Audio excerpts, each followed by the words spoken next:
விடுதலை சிறுத்தைகள் கட்சியை எப்படியாவது தன்னுடைய கூட்டணிக்குள் அழைத்து வர வேண்டும் என்று ஒரு புறம் பாஜக அதிமுகவும் மறுபுறம் பார்த்தீங்கன்னா தமிழக வெற்றி கழகம் முயற்சி கொண்டிருக்கின்றது. நயினா நாகேந்திரன் சொல்றாரு, தலைவர் திருமாவர்கள் திமுக விட்டு பாஜக வரணும்னு அழைப்பு விடுக்கிறார், நேரடியாகவே அழைப்பு விடுக்கிறாரு. அதே போல தாவேக்காவினுடைய அந்த கொள்கையில ஒன்றான ஆட்சியிலும் பங்கு அதிகாரத்திலும் பங்கு இது யாருக்கு அப்படின்னு பார்த்தா நேரடியாக விசிகா தான் தன்னுடைய பக்கம் இழுப்பதற்கு தாவேக்காவும் திரு விஜய் அவர்களும் முயற்சி செய்து கொண்டிருக்காங்க. இப்படி இருக்கின்ற பொழுது எப்படியாவது திமுக கூட்டிலிருந்து விசிகா வெளியேறாதா, அது வெளியேறினா போதுமே திமுகவுக்கு வந்து தோல்வி உறுதியாயிடுமேன்றதுக்காக ஒவ்வொரு கட்சிகளுமே இன்னைக்கு கங்கணம் கட்டிக்கொண்டு தலைவர் திருமாவர்களும் விசிகாவையும் தங்களுடைய கூட்டணிக்குள் அழைப்பதற்கு முயற்சி செய்திருக்கின்றார்கள். ஏன் எதற்கு என்பதை இந்த காணொலியில் நம்ம முழுவதும் பார்க்க போறோம். நிம்மதி ப்ராப்பர்ட்டி மேனேஜ்மெண்ட், உங்கள் பழைய வீட்டை புதிய வீடாக மாற்றலாம் வாங்க. தொடர்ந்து தமிழ்நாட்டில் திமுக தலைமையிலான கூட்டணியிலும் இந்தியாவில் இந்தி கூட்டணியிலும் பார்த்தீங்கன்னா விசிகாவானது தொடர்ந்து அங்கம் வகித்துக் கொண்டிருக்கின்றது. இந்த ஒரு சூழல்ல எப்படியாவது இந்த வரப்போகிற 2026 சட்டமன்ற தேர்தலில் திமுக கூட்டணியில் விசிகா வெளியே பிரிச்சிடணும். அப்படி பிரிச்சுட்டா திமுகவுக்கு தோல்வின்றது உறுதியாயிடும் சொல்லிட்டு அதிமுக பாஜக நம்புகின்றது. அதே போல தமிழக வெற்றி கழகம் நம்புகின்றது.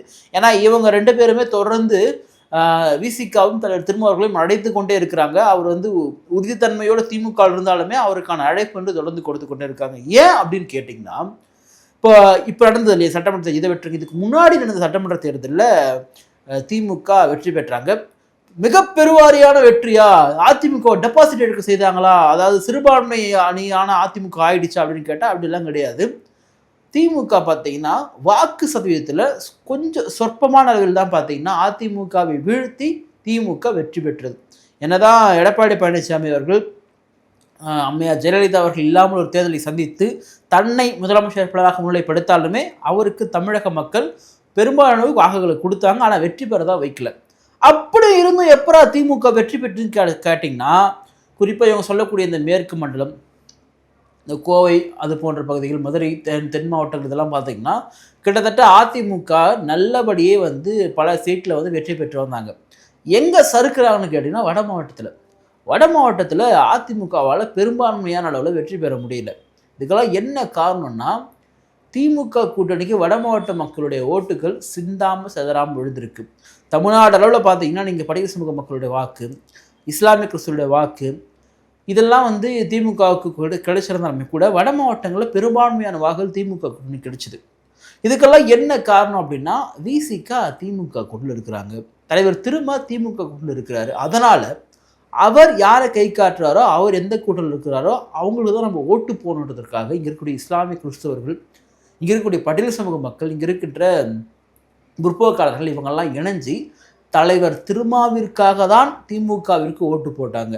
இன்னொரு மெயின் ரீசன் வந்து பிஜேபி உள்ளே வந்துடக்கூடாது, பிஜேபி உள்ளே வராமல் இருக்குன்னா திமுக ஓட்டு போடணும் அப்படின்ற ஒரு ஃபார்முலா ரொம்ப ஸ்ட்ராங்காக ஒர்க் ஆச்சு.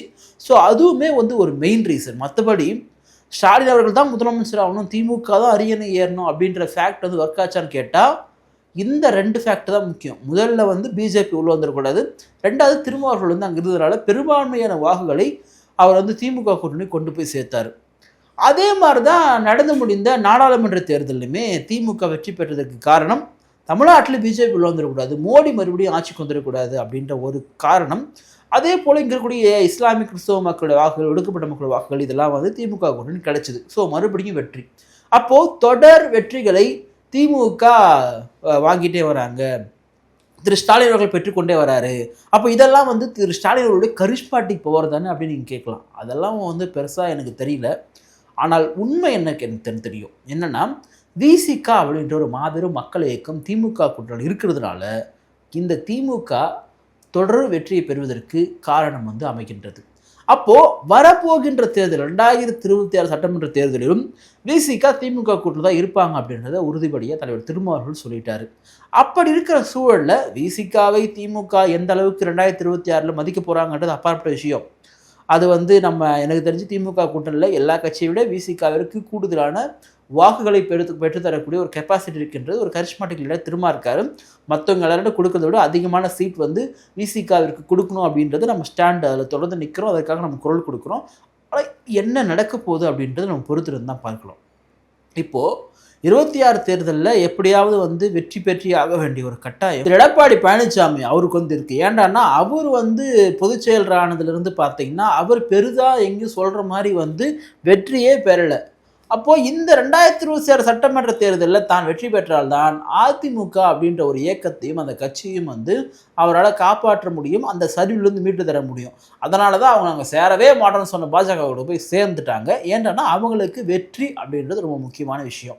அதே போல் தமிழக வெற்றி கழகம் திரு விஜய் அப்படின்ற ஒரு மாபெரும் ஒரு மக்கள் செல்வாக்குள்ள ஒரு நபர், மக்கள் இருந்து மிகப்பெரிய பிரபலமாக இருந்த ஒரு நபர், புகழ் உச்சத்திருந்த ஒரு நபர், இந்த மக்களுக்கு தான் பணியாற்ற வேண்டும் அப்படின்ற காரணத்திற்காக அரசியலில் வந்திருக்காரு. ஸோ அவர் வந்து வந்த தேர்தலில் வெற்றி பெறுவார் அப்படின்னு அவங்களால நம்பப்படுது. அது எந்த அளவுக்கு கைகூடும் அப்படின்றது மக்கள் கையில் இருக்குது. சரி, ஆனால் விஜய் அவர்கள் சில சமரசங்களுக்கு தயாராக இருந்தார். ஆரம்பத்திலிருந்து ஆட்சியிலும் பங்கு அதிகாரத்திலும் பங்கு அப்படின்றத முதல்லே சொன்னார். அந்த ஆட்சியிலும் பங்கு அதிகாரத்திலும் பங்கு அப்படின்றது யாருடைய ஒரு கொள்கை கோட்பாடுகளில் ஒரு விஷயமா இருந்ததுன்னா விசிகாவுடைய ஒரு ஒன்றா இருந்தது. ஸோ இப்போ இருக்கிற சூழலை சரியாக வரலை அப்படின்றது அப்பாற்பட்ட விஷயம். சரி, விஜய் அவர்கள் 2026 வெற்றி பெற்றுவோம், நமக்கு வெற்றி நமதே அப்படின்னு சொல்லிட்டு தொடர்ந்து அவர் வந்து பேசிகிட்டே இருக்கார். வெற்றி பெறணும் அப்படின்னா மக்களுடைய செல்வாக்கு வேணும். அது தனிப்பட்ட விஜய் அவர்களால் மட்டுமே முடியுமான்னு கேட்டால் அது முடியாது. ஏன்னா இங்கே கூட்டணின்றது மிக தேவையான ஒன்றா இருக்குது. ஏன்னா எல்லா தரப்பு மக்களுடைய ஆதரவும் எல்லா தரப்பு மக்களுடைய ஓட்டும் ஒரு கட்சிக்கு கிடைத்தால்தான், அந்த கூட்டணிக்கு கிடைத்தால்தான் அந்த கூட்டணி இவங்க சொல்கிற மாதிரி வெற்றி கூட்டணியாக மாறும். அப்போது விசிகா அப்படின்ற ஒரே ஒரு விஷயத்தை வந்து அவங்க தன்னுடைய கிட்ட கொண்டு வந்துட்டாங்க அப்படின்னா, தலைவர் திருமாவர்களை சம்மந்தம் பண்ண வச்சுட்டாங்கன்னா 26 திமுக தோத்துட்டு தாவேக ஆட்சிக்கு கூட வரும் அப்படின்றது எல்லாருக்குமே தெரியும். எப்படி உங்களால் சொல்ல முடியும்? விஜய் என்ன பெரிய செல்வாக்குள்ள நபரான்னு நீங்கள் கேட்டால் உண்மையாகவே திரு விஜய் அவர்கள் பெரிய ஒரு செல்வாக்குள்ள நபர் தான். அவரால் ஒரு குறைந்தபட்ச வாக்கு சதத்தை நிச்சயமாக பெற முடியும். முதல் தேர்தலிலேயே அவரால் அங்கீகரிக்கப்பட்ட கட்சியாக மாறுவதற்கான வாய்ப்புகள் ரொம்பவே அதிகம். அப்போ விசிகா போன்ற கட்சி வந்துட்டாலே அங்கே இருக்கக்கூடிய மற்ற கட்சிகளாக விசிகா பின்னாடியே வந்துடுவாங்கன்னு என்னால் உறுதியாக சொல்ல முடியும். ஏண்டானா தலைவர் திரும்ப போகக்கூடிய பாதை வழி என்பது சரியாக இருக்கும் என்பதை இடதுசாரிகள் நம்புவாங்க. ஆல்மோஸ்ட் காங்கிரஸுமே அதற்கான வாய்ப்புகள் ரொம்ப அதிகமாக இருக்குது. ஸோ தமிழக வெற்றி கழகத்தின் தலைமையிலான அந்த கூட்டணி அப்புறம் யாருடைய தலைமைன்றது அப்புறம் முடிவு பண்ணிக்கலாம். ஸோ அவங்க வந்து நிற்கக்கூடிய அந்த ஒரு டெப்டி சிஎம் இதெல்லாம் வந்து அவங்க அனௌன்ஸ் பண்ணி நான் கொடுக்குறேன்னு சொன்னால் அந்த கூட்டணி வெற்றி பெறுவதற்கான வாய்ப்புகள் பார்த்திங்கன்னா ரொம்ப அதிகமாக இருக்குது. இவர் அதிமுக பக்கம் போனார்னு சொல்லவே தேவையில்லை, வின் பண்ணுவாங்க. ஆனால் அங்கே பாஜக இருக்குது. அப்போ பாஜக இருக்கின்ற ஒற்றை காரணத்திற்காக தான் அதிமுகவின் பக்கம் தலைவர் திருமா போகவே மாட்டார் நம்மளால் உறுதியாக சொல்ல முடியும். ஆனால் தலைவர் திருமா தொடர்ந்து உறுதித்தன்மையாக சொல்லக்கூடியது என்னென்னா, நாங்கள் வந்து வெறுமனையாக ஒரு வாக்கரசியலுக்காக மட்டும் இல்லை, இதில் கொள்கையோடு இருக்கிறோம், மாநில சுயாட்சிக்காக இருக்கும், பிஜேபி எதிர்க்கிறதுக்காக இருக்கும், இங்கே இருக்கக்கூடிய கல்விகளுக்காக இருக்கும், இங்கே இடஒதுக்கீடு கொள்கைன்றதாக ஒன்றா இணைஞ்சிருக்கும், இப்படி பல விஷயங்களுக்காக தான் திமுகவோடு இருக்கும் அப்படின்றத தலைவர் திருமா தொடர்ந்து சொல்லிட்டு இருக்காரு. ஸோ அந்த ஒரு நம்பகத்தன்மையை தலைவர் திருமா அவர்கள் மக்கள் மத்தியில் விதைச்சிருந்தனால்தான் அவர் இன்றைக்கும் ஒரு நம்பகத்தன்மை ஒரு தலைவராக இருக்கார். ஆனால் என்னை பொறுத்த வரைக்கும் தனிப்பட்ட முறையில் தன்னுடைய கட்சிக்கு எது நல்லதோ, தன்னுடைய மக்களுக்கு எது நல்லதோ அதில் முடிவெடுப்பதில் எந்த விதமான தவறும் இல்லை அப்படின்றது என்னுடைய இந்த சிறிய அறிவின் அளவில் வந்து நான் பார்க்கின்றேன். ஆனால் முடிவெடுக்கக்கூடிய எல்லா அதிகாரமும் அதற்கான எல்லா ஞானமும் பெற்ற ஒரு நபராக திரும்ப இருக்கார் அப்படின்றது நம்ம மாற்றிக்கிறது கிடையாது. ஆனால் இந்த மாதிரிலாம் ஏற்பட்டால் விசிகா அப்படின்ற ஒரு கட்சி வெளியே வந்தால் அங்கே அதிமுகவும் வந்து 2026 கைப்படுவதற்கு வாய்ப்பு இருக்குது. தலைவர் திருமா, விஜய் இவர்கள் போன்றவர்கள்லாம் இணைந்து கைப்படுவதற்கு வாய்ப்பு இருக்குது. அப்போது திருமாவர்கள் தான் இங்கே அரசியலையும் குறிப்பாக தேர்தல் அரசை தீர்மானிக்கக்கூடிய ஒரு அரசியல் சாணக்கியனாக இருந்து கொண்டிருக்கின்றார்.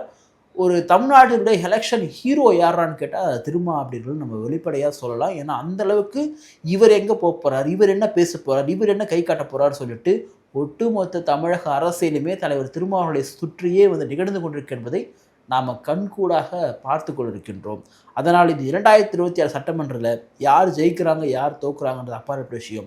ஆனால் இந்த 2026 சட்டமன்ற தேர்தலுடைய கதாநாயகன் ஹீரோ அதை தீர்மானிக்கக்கூடிய ஒரு நபர் யாரானா தலைவர் திருமாவும் விசிகா வந்துட்டு மாற்றிக்கிறது கிடையாது.